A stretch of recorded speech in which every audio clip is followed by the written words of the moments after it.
Hello guys, welcome back to the study. और आज की क्लास में हम लोग करने वाले हैं एयरफोर्स इंग्लिश का रिवीजन क्लास। मतलब एक्स वाई ग्रुप का जो इंग्लिश का कुछ कॉमन रीडर के कुछ इंपॉर्टेंट से क्वेश्चन हम करेंगे आज की क्लास में।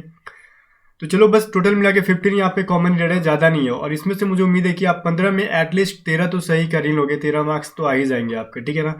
चलो, कोशिश यही करना कि 13 नंबर कम से कम आ जाए। और हाँ, क्लासेस कराने के बाद आपको इसकी पीडीएफ जो है टेलीग्राम चैनल पे मिल जाएगी। टेलीग्राम चैनल का लिंक जो डिस्क्रिप्शन में है।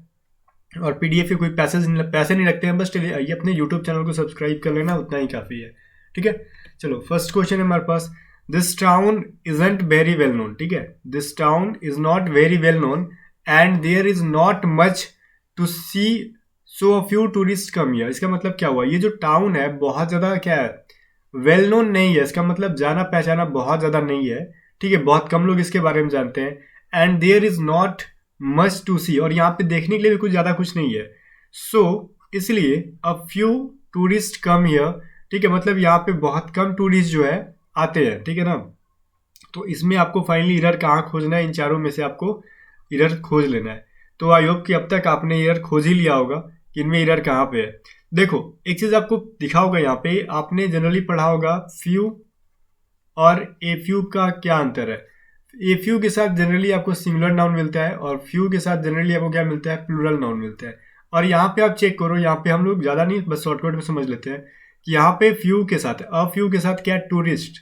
टूरिस्ट के साथ एस लगा हुआ है, टूरिस्ट के साथ। तो ये क्या हमारा प्लूरल नाउन है, तो इसके पहले क्या होगा? फ्यू होगा या फिर ए फ्यू होगा। तो जाहिर सी बात है कि अ फ्यू नहीं होगा, यहाँ पे फ्यू होना चाहिए।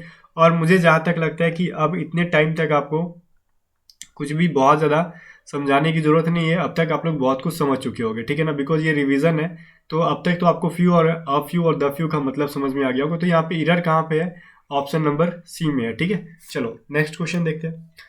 अब बोल रहा है both the civilians and army man join the first world war, ठीक है। बोल रहा है कि दोनों सिविलियंस और आर्मी मैन दोनों ने क्या किया था? फर्स्ट वर्ल्ड वॉर को ज्वाइन किया था। और ये क्वेश्चन मैंने भी पहले भी कराया है, रिवीजन में वही सब होता है ना जो हमने पहले पढ़ रखा है। तो देखता हूँ कि पहले पढ़ाया हुआ भी आप कितना आंसर सही कर रहे हो। अब इसमें आपको इरर खोजना है, कहाँ पे गलती है। देखो, हम लोगों ने पढ़ा है आर्टिकल में कि हम द का यूज कब एक बार करते हैं, जब मान लो यहाँ पे रहेगा द, मान लो यहाँ पे टीचर है, ठीक है। टीचर एंड माई फादर, ठीक है। द टीचर एंड या फिर माई फादर छोड़ो, ये तो चीज पता चल गया। द टीचर एंड यहाँ पे बोलो प्रिंसिपल बोलो, ठीक है। द टीचर एंड प्रिंसिपल, इसके पहले हमने दोनों के पहले द लगाया है। ये देखो, प्रिंसिपल के पहले द नहीं है, बट यहाँ टीचर के पहले द है। तो इसका मतलब क्या हुआ? ये जो द है, पता चल रहा है कि जो टीचर और प्रिंसिपल दोनों एक ही आदमी है, ठीक है। ये हमें पता चल रहा है। बट इसमें देखो क्या लिखा हुआ है। अगर हमने यही लिख दिया होता है the teacher and the principal, ठीक है, द प्रिंसिपल कर दिया होता है यहाँ पे, तो इससे पता चलता है कि तो जो टीचर है और जो प्रिंसिपल है दोनों अलग अलग इंसान है। और यहाँ पे क्या पता चल रहा है? फर्स्ट वाले में ये टीचर और प्रिंसिपल दोनों एक ही इंसान है, बिकॉज एक के पहले द आया है। तो यहाँ पे देखो क्या लिखा हुआ है? The civilians and army man, ठीक है। अब ऐसा देखो, सारे सिविलियंस आर्मी मैन तो होते नहीं है, मतलब सिविलियंस अलग हो गए, वहाँ के जो निवासी, और आर्मी मैन जो हो गए वो अलग हो गए। निवासी हैं but army man selected person होते हैं। तो ये दोनों अलग अलग क्लासेस हो गई इनकी। ये अलग वर्ग हो गया हमारा और ये अलग क्लास हो गया, ठीक है। तो इनके पहले क्या होना चाहिए था? द आर्मी मैन होना चाहिए था। ये चीज़ समझ में आ गया। तो द आर्मी मैन होगा ना यहाँ पे, राइट आंसर। करेक्ट आंसर यहाँ पे बी होना चाहिए, बिकॉज इसमें इरर है। आर्मी मैन के पहले क्या होगा? द का यूज यहाँ पे होना चाहिए था, ठीक है। तो इतना समझ गया आगे आपको। अभी देखो, नेक्स्ट क्वेश्चन है। My brother in laws who live in Mumbai have come to stay with us, ठीक है। मतलब बोल रहा है कि मेरा जो ब्रदर इन लॉ है वो क्या लिख रहा है? हु लिव इन मुंबई, वो जो मुंबई में रहता था या फिर रहता है, have come to stay with us, वो मेरे साथ आ गया रहने के लिए, ठीक है, हमारे साथ आ गया रहने के लिए। तो इसमें इरर आपको मिल गया होगा अब तक कि देखो, हम जब भी कंपाउंड वर्ड, जैसे मान लो ये जो कंपाउंड वर्ड है ना, जो दो से ज़्यादा वर्ड से मिलकर बना है, इसके रूट वर्ड में हम प्लूरल बनाते हैं, एस या ये जो भी लगाओ, रूट वर्ड। तो ब्रदर इन लॉज में रूट वर्ड क्या है? आपका ब्रदर है, ठीक है। ब्रदर से ही पता चलता है आगे क्या होगा, क्योंकि अगर मान लो ब्रदर ही नहीं रहता तो लॉ बनाओ क्या करोगे पता नहीं चलेगा। तो मेन वर्ड क्या हमारा? ब्रदर है। तो हम इसमें ब्रदर में क्या करते हैं? हम ब्रदर्स करते हैं आप लोग, ठीक है। ब्रदर्स इन लॉ होगा, ठीक है ना। ये लॉज नहीं होता है, एस नहीं होता है। ये एग्जाम में बहुत बार गलती करता है, इस वाले वर्ड में एस लगा देगा नहीं, हमारे मेन वर्ड में लगाना होता है। तो राइट आंसर यहाँ पे ए ही है, ए में एरर किया हुआ है। अब यहाँ पे कुछ लोग बोलेंगे गाइस देखो यहाँ पे, क्या हम ब्रदर इन लॉ भी तो लिख सकते थे, ठीक है, ब्रदर इन लॉ भी तो हम लिख सकते थे, लेकिन हम ब्रदर इन लॉ नहीं लिखेंगे। क्यों? क्योंकि आप देखो हु के बाद V5 नहीं है, V1 है। V1 से पता चल रहा है ये क्या है, प्लूरल है, प्लूरल वर्ब है। तो गाइस यहाँ पे लिव की जगह पे अगर लिव्स रहता, ठीक है ना, लिव्स रहता तो पता चलता है यहाँ पे हम ब्रदर इन लॉ मतलब सिंगुलर नाउन यूज करते। बट यहाँ पे क्या है, वर्ब हमारा प्लूरल है, तो यहाँ पे नाउन भी ब्रदर्स हम बनाएंगे, ना कि ब्रदर इन लॉ बनाएंगे। क्लियर ना? चलो दोनों डाउट मैंने क्लियर कर दिया। नेक्स्ट क्वेश्चन देखो, a person I met in the theatre was the playwright himself. Playwright का मतलब क्या होता है, नाटककार। जो मतलब जिस इंसान से हम लोगों ने थिएटर में मिले वो खुद क्या था, वो एक नाटककार था। नाटककार समझ में आ गया ना क्या होता है? तो गाइस देखो, जिस इंसान से आप ऑलरेडी मिल लिए जाके, ये मान लो इंसान है, आपने इसको मिल लिया, तो अब ये भी इसके बारे में जान भी गया कि ये नाटककार है, तो अब तक जो है आपके साथ वो क्या है, अननोन नहीं है, ये डेफिनेट हो गया, इंडेफिनेट नाउन नहीं हुआ। आपने आर्टिकल में पढ़ा होगा, देखो कि नाउन के पहले आर्टिकल आता है, तो आर्टिकल भी 2-3 टाइप्स के होते हैं। क्या है? मतलब 2 टाइप्स के होते हैं, एक डेफिनेट हो गया, एक इनडेफिनेट हो गया, ठीक है। मतलब डेफिनेट जो निश्चित है, और इनडेफिनेट मतलब जो जो निश्चित नहीं है। तो ए और एन क्या हमारा इनडेफिनेट नाउन है, ठीक है, अनडेफिनेट है, तो मतलब ये आर्टिकल इनडेफिनेट है, नाउन नहीं है। तो ऐसे के पहले आता है जिसके बारे में हमें कुछ ज्ञात नहीं होता है। तो ये ज्ञात है ऑलरेडी कि वो खुद नाटककार था, तो यहाँ पे द पर्सन का यूज होगा, अ पर्सन का नहीं, ठीक है। The person I met in the theatre, जिस इंसान से हमने थिएटर में मिला, क्योंकि हमें तो पता है ना कि हमने किससे मिला, was the playwright himself. अब इसके बारे में हमें ये भी पता है कि वो खुद नाटककार था, सेंटेंस के अकॉर्डिंग ये चीज़ हमें पता है। तो यहाँ पे द ए की जगह पे द पर्सन होना चाहिए था, ठीक है। चलो next question, Satyajit Ray who conceived, co-authored and directed a number of good films was one of the India's most talented filmmaker। ठीक है, अब यहाँ पे पूरा सेंटेंस पढ़ने के बाद आपको पता चला होगा कि वन ऑफ द या फिर मोस्ट ऑफ द, इन सभी के बाद क्या लगता है, प्लूरल नाउन लगता है। ये चीज पता चल गया होगा। तो one of the India's most talented film maker, इसमें नाउन कहाँ पे है, फिल्म मेकर नाउन है हमारा। फिल्म बनाने वाला इंसान ये क्या नाउन है ना, क्योंकि वो जो फिल्म बना रहा है वो तो कोई नाउन ही होगा, इंसान ही होगा, इंसान इंसान नाउन है। तो ये मोस्ट ऑफ द या फिर वन ऑफ द हो गया। तो इसके बाद फिल्म मेकर्स होना चाहिए था। इसमें मेकर में क्या होना चाहिए था, आपको ई लगाना, एस लगाना चाहिए था। तो यहाँ पे मेकर्स होगा, ठीक है ना। तो ये तो इजी सा कॉन्सेप्ट था, तो आई होप कि आपको पता होगा। राइट आंसर सी हो गया हमारा। इसकी पीडीएफ जरूर मैं दे दूंगा आपको आंसर के साथ। Some of the richest business magnate live in the Mumbai, ठीक है।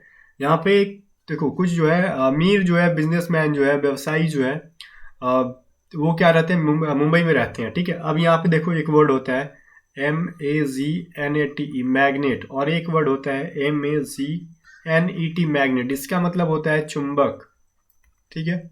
इसका मतलब होता है अमीर व्यवसायी, ठीक है ना। इन दोनों में फर्क यही है कि स्पेलिंग में, ठीक है। ये लास्ट में ई आया, इसमें पहले ई आ गया और बीच में का एन के बाद का ए हट गया। मैग्नेट और मैग्नेट में यही फर्क है। तो ये देखो some of the, one of the, ठीक है, इन सभी के बाद मोस्ट ऑफ द, इन सभी के बाद फिर मैंने बताया रिचेस्ट बिजनेस मैग्नेट है ना, तो ये नाउन है, तो मैग्नेट्स होगा यहाँ पे, magnets live in the Mumbai होगा। तो राइट आंसर कौन सा हो गया हमारा, ये। इसको हमें प्लूरल बनाना है ना कि सिंगुलर, तो राइट आंसर बी है, तो बी में ही रह रहा है हमारा। In spite of the doctors stern warning, ठीक है, मतलब डॉक्टर के सख्त मना करने के बाद ही continued taking sugar in his T, उसने फिर से भी क्या जारी कर दिया था, वो फिर भी क्या करता था अपने चाय में, मतलब चाय में क्या लेता था वो, शुगर, चीनी लिया करता था। अभी देखो मैं बोल रहा हूँ सेंटेंस में है इन हिज टी। एक चीज याद रखना, जब भी आप चाय पियो, कोई भी पिए, तो हम उसका खुद का चाय नहीं बनाते। मतलब ये जो पर्सन है ये अपने बॉडी में से टी को निकाल के नहीं बना रहा है, ठीक है। जो पी रहा है वो बॉडी में से टी निकाल के नहीं, मतलब पी रहा है वो, उसने कहीं से टी बनाया, और वो जो पी रहा है वो खुद अपने ही से कहीं पी रहा है, ना कि किसी पड़ोसी का जाके पी रहा है वो, ठीक है। पड़ोसी का छीन के नहीं पी रहा है। भले वो पड़ोसी के घर भी गया, जो उसको मिला, मान लो जो कप मिला, ठीक है, तो वो इसी का हिस्सा का हो गया ना। तो मतलब जब भी हम चाय पानी जो भी पीने के लिए बात करें, मिल्क, तो उसके पहले ये जो हिज हर ये सभी वर्ड नहीं यूज करते हैं, क्योंकि ये सुपरफ्लुअस बना देता है। तो यहाँ पे हिज को हटा दो, क्योंकि यहाँ पे राइट आंसर क्या होगा, in spite of the doctors stern warning he continued taking sugar in T. वो चाय में चीनी लेना पसंद कर रहा था, ना कि अपने चाय में। अपने क्या, दूसरे की चाय में चीनी डाल के थोड़ी वो पी जाएगा, अपने में पीने का। सेंटेंस से ऑलरेडी हमें क्या हो जा रहा है, अंडरस्टूड है। तो यहाँ पे हिज का यूज गलत है, ठीक है, सुपरफ्लुअस बना रहा सेंटेंस को, तो इनसे बचना, ठीक है। तो ये बताओ इसमें कहाँ पे राइट आंसर सी है हमारा। नेक्स्ट है, I was shock to hear that his father died of an accident. अब ये तो सेंटेंस मुझे उम्मीद है कि मेरे बताने से पहले आप कर लोगे, बिकॉज ये बहुत पुराना पैटर्न है, बहुत पुराना मतलब कि कॉन्सेप्ट है, जो कि हर एक बच्चे के मुंह पे होना चाहिए, जुबान पे, ग्रामर की ये रूल। ठीक है, प्रीपोजिशन क्या है गाइज, डाइड के साथ ऑफ लगा हुआ है। ऑफ का यूज कब करते हैं, जब मलेरिया से डेड कर गया, कैंसर से कर गया, किसी बीमारी से हो गया कोई डेड, तब ऑफ का यूज करते हैं। बट एक्सीडेंट से किया तो क्या करेंगे वहां पे, तो ये चीज़ बताओ आप लोग। तो इन एक्सीडेंट हो गया ना, कि एक्सीडेंट के दौरान या फिर एक्सीडेंट में उसकी मृत्यु हो गई, तो यहाँ पे क्या होना चाहिए था, ऑफ के जगह पे इन एन एक्सीडेंट। क्या एक्सीडेंट में, दुर्घटना में होता है ना, हिंदी में भी पढ़ना कभी, दुर्घटना में मृत्यु हो गई। ठीक है, तो वो डाइड इन एन एक्सीडेंट होता है, तो ये सी में यहाँ पे एरर है। ये कंसेप्ट बहुत पुराना था। क्वेश्चन नंबर 9 हमारा क्या है, I do not understand why he is so angry at me. ये भी कॉन्सेप्ट पुराना है, कोई नया कॉन्सेप्ट नहीं है, कि मुझे समझ में नहीं आता, या फिर समझ में नहीं आता ये कि why he is so angry at me, वो मुझ पर इतना क्यों है गुस्सा मुझ पे। देखो कभी भी ये क्या है, मी क्या है कि इंसान के लिए यूज हुआ है। जब भी एंग्री के साथ आगे इंसान पे गुस्सा किया जाए तो हम एट का यूज नहीं करते, वहां पे विथ का यूज करते हैं इंसान के लिए। ठीक है, ह्यूमन के लिए क्या करते हैं हम, एंग्री के साथ विथ का यूज करते हैं। जब भी नॉन लिविंग थिंग्स हो, ठीक है ना, नॉन लिविंग थिंग्स हो तो उसके साथ हम ऐड का यूज करते हैं, या फिर किसी का डिसीजन हो, डिसीजन के साथ भी हम क्या करते हैं, ऐड का यूज करते हैं। ठीक है ना, भले या फिर हम बोल लें angry at his decision, her decision, ऐसा कुछ रहता तो वहां पे ऐड चलता है। बट यहाँ पे क्या है, मी है, तो मी के साथ क्या होना चाहिए, वी का विथ का यूज होना चाहिए, विथ मी, मतलब उससे उसके साथ वो गुस्सा है, तो इसमें सी में एरर है, यहाँ पे ध्यान देना।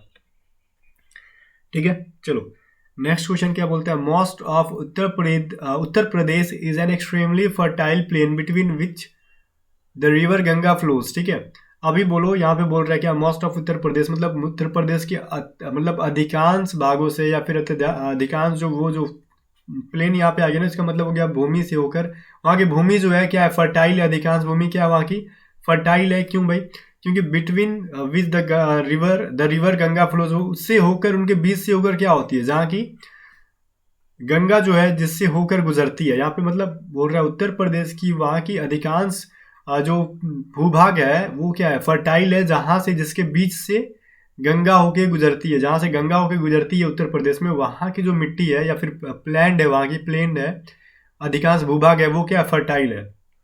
तो देखो एक रिवर जो उस एरिया से होकर गुजर रही है, तो उसके लिए हम बिटवीन का यूज नहीं करते हैं। दो लोगों के बीच में अगर कुछ हम डिस्ट्रीब्यूट कर दें, या फिर उनके दो लोगों की बात करें, दो चीजों के बारे में, तब हम बिटवीन का यूज करते हैं। जब होकर गुजर रहा है ना, तो वहां पे क्या करते हैं, थ्रू का यूज करते हैं। क्या यूज करते हैं, थ्रू का यूज करते हैं, होकर गुजरने के लिए। ठीक है ना, तो गंगा नदी क्या होकर गुजर रही है ना उस एरिया से, तो बिटवीन की जगह पे क्या करेंगे, हम थ्रू का यूज करेंगे सिंपली। तो ये बिटवीन गलत है यहाँ पे। ठीक है, the engineer came out to a new solution which may even reduce daily energy consumption. मतलब इंजीनियर जो है क्या लेकर आया भाई, किसके साथ आया, एक न्यू सॉल्यूशन के साथ आया। वो सॉल्यूशन कैसा था, विच में, जिससे कि क्या होगा, even reduce daily energy consumption, मतलब एनर्जी का जो डेली का कंजप्शन है, उपभोग है, वो उसको कमी लाने का एक नए सॉल्यूशन के साथ इंजीनियर आया। देखो किसी चीज के साथ आना, जैसे सॉल्यूशन वगैरह के साथ आना, या फिर सॉल्यूशन को ढूंढ लेना, इसके लिए हम लोग केम आउट के साथ टू का यूज नहीं, केम आउट विथ करते हैं। न्यू सॉल्यूशन के साथ आया, फिर किसी चीज के साथ आने के साथ केम आउट विथ करके आते हैं। ठीक है, मान लो जो आइडिया हो गया, सॉल्यूशन हो गया, सॉल्यूशन की जगह आइडिया भी रहता। ठीक है, आइडिया हो गया, सॉल्यूशन, इन सभी के साथ जब केम आउट का यूज हो गया, तो उसके साथ हम विथ का करते ना, क्योंकि केम आउट टू का मतलब हुआ उसके पास, आइडिया के पास गया, और विथ का मतलब हुआ आइडिया के साथ। तो वो किसके साथ आया, आइडिया के साथ आया ना, मतलब सॉल्यूशन के साथ यहाँ पे आया। सॉल्यूशन कैसा था, डेली एनर्जी कंजप्शन में रिड्यूस करने के लिए, उसकी कमी लाने के लिए, कि डेली का जो ये राइट आंसर ए है इसमें। ठीक है, ए भी नहीं गई, यहाँ पे बी है, ध्यान से देखना, इसमें मैंने कुछ एरर किया। राइट आंसर इसका बी है, कि बी में टू के जगह पे विथ का होगा। मैं बताने में इसको भूल गया था कि आंसर कौन करना है। ठीक है ना, तो वो ये कैसा रिड्यूस करने का जो एनर्जी कंजप्शन का उसने आइडिया लाया, जो सॉल्यूशन लाया, तो वो उसके पहले क्या होगा, वो टू के जगह पे विथ का यूज होगा। ठीक है ना, टू यहाँ पे था, मैं थोड़ा क्वेश्चन समझाने में यहाँ पे चल गया था इधर उधर। अब देखो, they walk besides each other in silence. ठीक है, ये बोल रहे हैं वो क्या बैठे हुए, बिसाइड्स बैठे हुए ईच अदर, मतलब एक दूसरे के, बिसाइड्स यहाँ पे मैं बताऊंगा इसका मतलब क्या हुआ। इन साइलेंस मतलब चुपचाप वो बैठे हुए थे एक दूसरे के बगल में। तो गाइस यहाँ पे बगल में बैठे हुए थे ना, बिसाइड्स और बिसाइड में अंतर क्या होता है, ठीक है। ये हो गया बिसाइड और ये हो गया बिसाइड्स, ये चीज़ें तो आपको पहले से पता होगा। इसका मतलब होता है को छोड़कर, ठीक है, और इसका मतलब होता है के बगल में, के बगल में, ठीक है ना। यहाँ पे राइटिंग उतनी ज़्यादा अच्छा नहीं बन रही है अभी, ये जो सेटअप लगा है इसको यूज़ करते करते थोड़ी आदत बन जाएगी, तब फिर सब कुछ ठीक हो जाएगा। अब यहाँ पे समझो, यहाँ पे बिसाइड का ये मतलब हुआ के बगल में, तो वो एक दूसरे के बगल में बैठे थे ना चुपचाप, तो यहाँ पे बिसाइड्स के जगह पे बिसाइड का यूज होगा। तो ऐसा अगर हम हटा दें यहाँ पे तो सब कुछ सही हो जाएगा। तो यहाँ पे देखो ए में एरर है, बिसाइड्स नहीं होना चाहिए था, यहाँ पे हमें बिसाइड होना चाहिए था, ठीक है ना।